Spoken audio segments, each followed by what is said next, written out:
नमस्कार दोस्तों, welcome back to my channel friends. मैं आप सबका अपने चैनल स्टॉक्स फॉर लाइफ पे बहुत स्वागत करता हूं। Welcome to STFL family. दोस्तों, नौकरी.com की बात की जाए या फिर इन्फोएज, जो हमारे शेयर मार्केट में लिस्टिंग उनके शेयर दिखाई पड़ते हैं, उसमें आज हमें त्राहिमाम देखने को मिला। 10% तक का डाउन साइड दिखाई पड़ा। जी हाँ दोस्तों, कोई वैसा ठोस न्यूज़ नहीं है, लेकिन हाँ, इसमें दोस्तों गिरावट का सिलसिला तभी से चालू हो चुका था जब जोमेटो के आईपीओ को लेके क्वेश्चन मार्क आया था सामने, और इनके मैनेजमेंट ने कुछ नहीं बताया था। इतना बताया था कि डिले हो सकता है, और मार्केट का अनुमान था कि अप्रैल के स्टार्टिंग तक जोमेटो का आईपीओ आ जाना चाहिए, लेकिन वैसा हुआ नहीं। उसके बाद ऑफकोर्स दोस्तों, अगर मार्केट इस बात को पकड़ के चलेगा कि कल इनके आईपीओ आएंगे तो उसको वैल्यूएशन भी हाई देगा, लेकिन जैसे ही नेगेटिविटी आई उधर से करेक्शन का सिलसिला चालू हो चुका है। और दोस्तों 44 है ना, 4450 इनके अल्टीमेट लेवल ध्वस्त होने के बाद डाउन साइड दोस्तों अब थोड़ा सा इधर पे एक देखने को मिल रहा है। ऑफकोर्स दोस्तों, मैं इन्फोएज को 6,000 रुपये क्यों दूँ? मैं इन्फोएज को उससे कम भाव पे मिले तो ही मैं खरीदना चाहूँगा, बिकॉज इसके पहले आपको मैंने बताया है कि वैल्यूएशन के अकॉर्डिंग काम करना सीखिए, वरना स्टॉक मार्केट में आपको बहुत ही पेन सहना पड़ सकता है। तो वही पेन हमें देखने को मिल रहा है जिन्होंने इन्फोएज को लिया है। लेकिन हाँ, लिए हैं तो घबराइएगा मत। कंपनी की बात की जाए तो फंडामेंटली ठीक ठाक दिखाई पड़ती है, और एक डेट फ्री कंपनी है, तो ऑफकोर्स एक प्लस पॉइंट इधर भी हो जाता है। तो कितनी गिरावट संभव है और टेक्निकली क्या बोल रहे हैं, बिकॉज न्यूज़ वैसा कुछ नहीं है। लेकिन हाँ, आज देखिएगा दोस्तों, Q4 के नंबर्स आने वाले हैं, तो क्या मार्केट को अनुमान है इनके नंबर्स या तो फ्लैट आएंगे फिर कम आएंगे, इसीलिए हमें Q4 के पहले पोजीशन बनाते हुए देखने को मिलता है। और या फिर एग्जिट भी ये उनके लिए है जिनको लगता है कि रिजल्ट सही आएंगे तो पोजीशन बनता है, और जिनको लगता है कि नहीं भाई रिजल्ट खराब आने वाले तो पोजीशन एग्जिट होता है। तो टेक्निकल फैक्टर क्या देखने को मिल रहा है और करना क्या है, मैं क्या करूँगा, चलिए फ्रेंड्स, मैं इस वीडियो में वही बात करूँगा। चैनल फर्स्ट टाइम होंगे सब्सक्राइब कर सकते हैं इस तरह क्वालिटी कंटेंट को सबसे पहले एक्सेस करने के लिए। Now without dealing any further time, let's begin. दोस्तों, बात की जाए नवीन फूडिन में आज 12% की भयंकर तेजी देखने को मिली। आई होप दोस्तों आपने पैसा कमाया। इसके पीछे की वजह नहीं पता कि तेज क्यों था, तो जाकर देख सकते हैं। इनके कुछ नंबर्स को लेके हमें एक न्यूज़ देखने को मिल रही है, आपको बहुत ही बेनिफिट हो सकता है। Now without dealing any further time, let's begin. तो गाइस, आप देख सकते हैं कि आज के लो की बात की जाए तो लो की बात की जाए दोस्तों, तो हमें 4023 लगभग दिखाई पड़ रहा था। ये दोस्तों कुछ टेक्निकल ग्लिच हुआ है, बिकॉज मेरे जो ब्रोकर है उनके अकाउंट में अभी भी 7% डाउन साइड दिखा रहा था। एनीवेज कुछ ज़्यादा दूर नहीं है, 2% का ही अपडेशन का प्रॉब्लम है। एनीवेज अगर आप देखें तो आज हमें एक भयंकर गिरावट देखने को मिली, और इधर पे एक दोस्तों सेलिंग अचानक से हमें देखने को मिली। तो अभी तक मार्केट में कोई न्यूज़ नहीं आई है कि ये गिरा क्यों, लेकिन हाँ, टेक्निकल फैक्टर एक बहुत ही इंपॉर्टेंट रोल प्ले करता है। तो उनके अकॉर्डिंग क्या डाउन साइड पॉसिबल है, क्योंकि आप देख सकते हैं कि आज के बॉटम के बाद थोड़ा बाउंस बैक दिखाने की कोशिश कर रहा है। तो गाइस, अगर देखें आज के कारोबारी कंडीशन चार्ट में जाने से पहले, तो इधर पे अगर आप देखें दोस्तों, तो हमें आफ्टर मार्केट ऑर्डर में आप देख सकते हैं कि 7,000 का जो शेयर्स का ऑर्डर है वो लग चुका हुआ देखने को मिला है।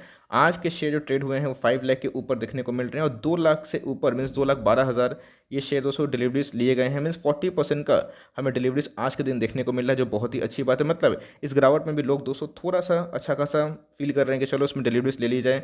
और दोस्तों ये स्टॉक आप देख सकते हैं कि तकरीबन 6,000 मीन्स 5880 का हाई लगा रहा था। लो की बात की जाए तो भाई मार्च में ही आपको पता है कि 26 मार्च कैसे कोई भूल सकता है, 2,000 के नीचे आ चुका था। उसके बाद जो इसने रैली मारी वो नॉन स्टॉप तक भागता ही रहा था। तो गाइस, आप देख सकते हैं कि वन डे के चार्ट के बारे में डिस्कस करूं तो इधर पे क्लियर कट दोस्तों हमें ये बहुत ही चार्ट से वीक देखने को मिल रहा है, क्योंकि आज इसने बोलिंजर बैंड को तोड़ दिया था, इसलिए बाउंस बैक तो पॉसिबल था। लेकिन हाँ, ये बाउंस बैक कब तक रहेगा ये बहुत इंपॉर्टेंट है, बिकॉज अगर आप ट्रेंड की बात की जाए तो ये भी बहुत वीक ट्रेंड देखने को मिल रहा है। और कहीं ना कहीं दोस्तों ये मैकडी की बात की जाए तो आप देख सकते हैं क्लियर कट दोस्तों डाउन ट्रेंड का ही स्टॉक दिखाई पड़ रहा है। इधर पे अगर आप देखें तो सडन दोस्तों वॉल्यूम में स्पाइकअप देखने को मिल रहा है, जो कि रेड कलर का कैंडल बना रही है। और गाइस, ये 1 मंथ के चार्ट पे आप क्लियर कट देख सकते हैं कि इधर पे हमें क्या देखने को मिल रहा था। कोरोना के पहले ये पीक बना रहा था, उसके बाद कोरोना आया दोस्तों, उसके बाद कंटिन्यूसली आप देख सकते हैं कि इधर पे हमें जोमेटो की न्यूज़ देखने को मिली 1 2 3 4, जिसकी वजह से ये शेयर के प्राइस में एकदम आग लगते हुए देखने को मिल रही थी। और मैंने आपको हमेशा बताया है कि कोई शेयर को चेस मत करिएगा, और खासकर जब वो बॉलिंजर बैंड के बाहर हो, खासकर मंथली चार्ट में तो बिल्कुल भी नहीं।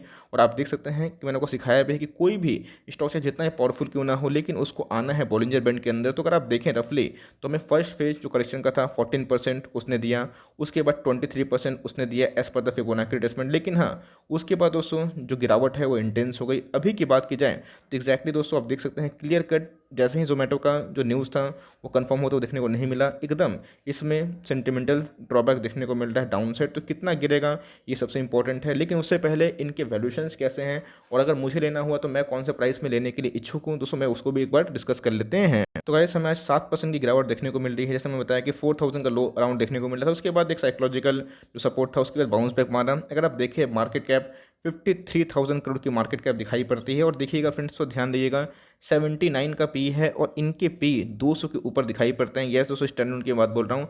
अगर आप सारे बिजनेस को मिला दिया जाए तो उधर पे कम हो जाता है, लेकिन मीन्स अपने आप में ही ये बहुत ज़्यादा हाई वैल्यूएशन का पी है। इस बात को आप नोट करके चलें। कंपनी के सेल्स कितने थे 19 में और 20 में, देखना बहुत ही इंपॉर्टेंट है। सेल्स की बात की जाए तो आप देख सकते हैं कि जंप है, लेकिन दोस्तों जिस वैल्यूएशन पे ट्रेड कर रहा हो, जैसे ये अपने परफॉर्मेंस को दिया है पिछले कुछ समय से, रिटर्न की मैं बात बोल रहा हूँ, उस हिसाब से सेल्स जस्टिफाई नहीं करते। 1150 का रुपीज़ इन करोड़ सेल्स था, जो कि 20 में कितना हो चुका है 1311। मतलब इनके प्राइस के अगेंस्ट में दोस्तों सेल्स उतने प्रॉमिसिंग दिखाई नहीं पड़ रहे हैं। और आपको पता है कि एक्सपेंसेस बहुत मैटर करते हैं, सेल्स करने से नहीं, इनके एक्सपेंसेस ज़्यादा होने की वजह से इनके प्रॉफिट भी दोस्तों आप देख सकते हैं क्लियर कट आधा हो चुका था। तो फिर भी रैली क्यों आई थी? क्योंकि इसमें एक जोमेटो की न्यूज़ फैक्टर इन हो चुकी थी। उसके बाद मैनेजमेंट ने पलड़ा झाड़ा, उसके बाद शेयर ने पिटाई शुरू हो गई। लेकिन अगर आप देखें तो हमें रिजर्व सरप्लस में भी दिखाई मीन्स डिक्लाइन देखने को मिल रहा है। इनके पहले एक reserve surplus 2400 rupees in crore के लगभग थे, जो भी कितने हो चुके हैं 2300 के लगभग। और गाइस आपको मैं सिखाता हूँ कि ऑफकोर्स आरओई पे तो ध्यान दीजिएगा, तो आप धोखा नहीं खाइएगा।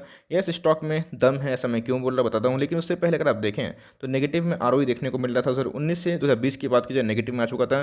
करंट रेशियो में भी डिक्लाइन था, बिकॉज इनके रिजर्व सरप्लस की बात की जाए तो उसमें भी हमें डिक्लाइन देखने को मिला। लेकिन कंपनी की अच्छी बात तो ये है, कंपनी एक डेट फ्री कंपनी है और अपने आप में ही एक आधुनिक बिजनेस में काम करती हैं। आपको पता है कि Naukri.com की बात हो जाए या फिर दोस्तों जो जीवनसाथी.com की, इन्हीं के ही मीन्स बिजनेस देखने को मिलते हैं। इवन 99 एकर्स भी हैं। तो ऑफकोर्स कंपनी की बात की जाए तो एक आधुनिक और मॉडर्न बिजनेस में काम करती है। कंपनी किस रफ्तार से बढ़ रही है देखना बहुत इंपॉर्टेंट है। तो 13 के लगभग का दोस्तों इनके CAGR सेल्स देखने को मिलते हैं, जो खराब नहीं है, ठीक ठाक है। लेकिन जिस रफ्तार से कंपनी बढ़ रही थी बहुत ही प्रॉमिसिंग थी। अगर प्रॉफिट की बात की जाए तो 3 साल का CAGR प्रॉफिट ठीक ठाक दिखाई पड़ रहे हैं। अब दोस्तों थोड़ा सा रिटर्न का प्रोफाइल देखना बहुत इंपॉर्टेंट है। अगर आप देखें तो इसमें करेक्शन का फेज एकदम चालू है। ईयर टिल डेट में देख सकते हैं कि 12% से ऊपर का हमें करेक्शन दिखा दिया है। एक वीक में दोस्तों सेम वही हालत है। एक मंथ की बात की जाए तो 16% डाउन है। 3 मंथ की बात की जाए तो हमें 12% गिरावट देखने को मिली। लेकिन हाँ, एक साल में पैसे दोगुने किए हैं, 2 साल में दोगुने से भी ज़्यादा किए हैं। और आप देख सकते हैं कि 3 साल में इसने बनाए हैं 1 लाख को 3,53,000। मतलब अपने आप में ही इसने लॉन्ग टर्म में अच्छे खासे पैसे बना के दिए हैं।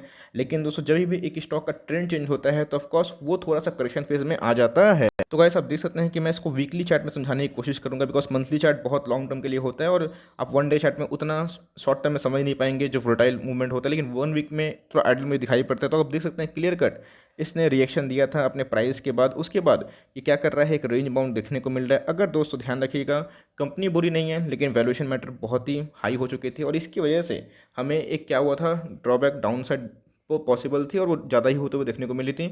मेरा अनुमान था कि 44-50 तक जाके स्टेबल होने के चांसेस है। लेकिन हाँ, इसको भी इसने तोड़ दिया और आज दोस्तों इसने 4000 के लगभग जाने की कोशिश करी। तो मेरे हिसाब से अगर 4000 के लगभग जाना स्टेबल नहीं हो पाता है, अगर स्टेबल हो गया, बाउंस बैक कर दिया, तो ऑफकोर्स 4400 के लगभग आ सकता है। लेकिन दोस्तों आपको वेट एंड वॉच करना चाहिए, बिकॉज 4000 का लेवल अगर बाई चांस टूटता है तो आपको दोस्तों ये 38.2% आपको मैंने सिखाया है वो रिट्रेसमेंट के अकॉर्डिंग वो जाता हुआ देखने को मिल सकता है। बट दोस्तों ध्यान रखिएगा, उसका इंतजार मत करिए, बिकॉज यस कंपनी बुरी नहीं है, लेकिन हाँ कंपनी का वैल्यूएशन मैं इसको 6000 देने वाला बिल्कुल भी नहीं हूँ।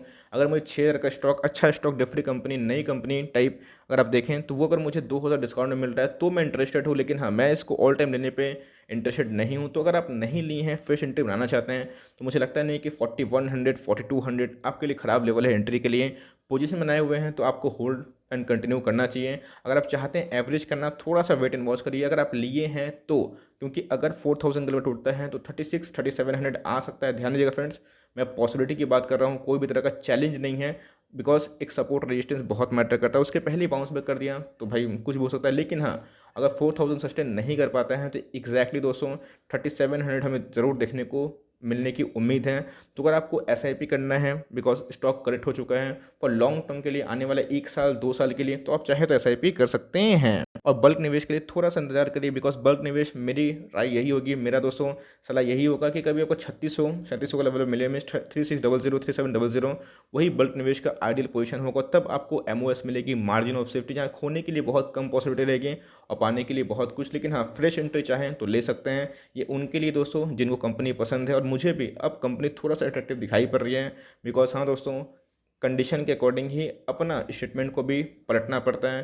बिकॉज अगर यही चीज़ को मैं 6,000 रुपये बोलूँ तो ऑफकोर्स मुझे उधर पे बहुत ही प्राइस महंगा लगता है, लेकिन ये स्टॉक को फ्रेंड्स मैं 4,000 के लेवल पे लेने के लिए थोड़ा राजी हूँ, लेकिन हाँ बल्क नहीं। ऐसे स्टॉक 2 स्टॉक 3 स्टॉक करके आप उठाते रहिए महीना में और लॉन्ग टर्म तक होल्ड करिए। बिकॉज आपने देखा कि मार्केट कैप की बात की जाए तो बहुत तेज़ी से बढ़ रहा था और जोमेटो के आईपीओ ने पूरा मूड फिका कर दिया था। ऑफकोर्स आज न कल तो आईपीओ आएंगे, लेकिन हाँ मार्केट पनिश भी करते हैं, तो अगर आप चाहें तो थोड़ा वेट एंड वॉच भी कर सकते हैं। और आपको वेट एंड वॉच नहीं करना है तो एसआईपी लगा सकते हैं, ये उनके लिए है जिनको कंपनी पसंद है। आपको लगता है कंपनी अभी भी ओवर वैल्यूड है, अपने फंडामेंटल के अगेंस्ट में अभी भी बहुत महंगी है, उतना अच्छा खासा रिटर्न तो मिला है, लेकिन हाँ इनके फंडामेंटल्स उतने अच्छे दिखाई नहीं पड़ रहे हैं, तो चाहे तो अवॉइड कर सकते हैं। लेकिन हाँ लॉस में मत निकलिएगा, कंपनी को टाइम दीजिएगा। कंपनी बहुत बड़ा मल्टीबैगर रही है, लॉन्ग टर्म तो रिवॉर्ड कर सकती है, लेकिन आपको टाइम देखने को मिल सकता है। तो यही टेक्निकल फैक्टर हमें दिखाई पड़े थे, जिसकी वजह से आज हमें गिरावट देखने को मिली। तो ऐसा कोई ठोस वजह तो मुझे नहीं मिला, लेकिन अगर मिलता है तो मैं जल्दी ही आपको अपडेट कर दूंगा। So for timing that's the end of the video. I hope दूसरा वीडियो आपके लिए हेल्पफुल है। कंटेंट सही लगा तो एक लाइक कर दियो, चैनल फर्स्ट टाइम होंगे तो यार सब्सक्राइब भी करना ना भूले। फर्दर कोई डाउट उसको ड्रॉप कर सकते हैं और क्वेश्चन का रिव्यू चाहिए उसका नाम भी ड्रॉप करिएगा। I would love to make a video on your demand. तो गाइस मिलते हैं जल्दी ही, तब तक के लिए bye. Thanks for watching friends, God bless you all.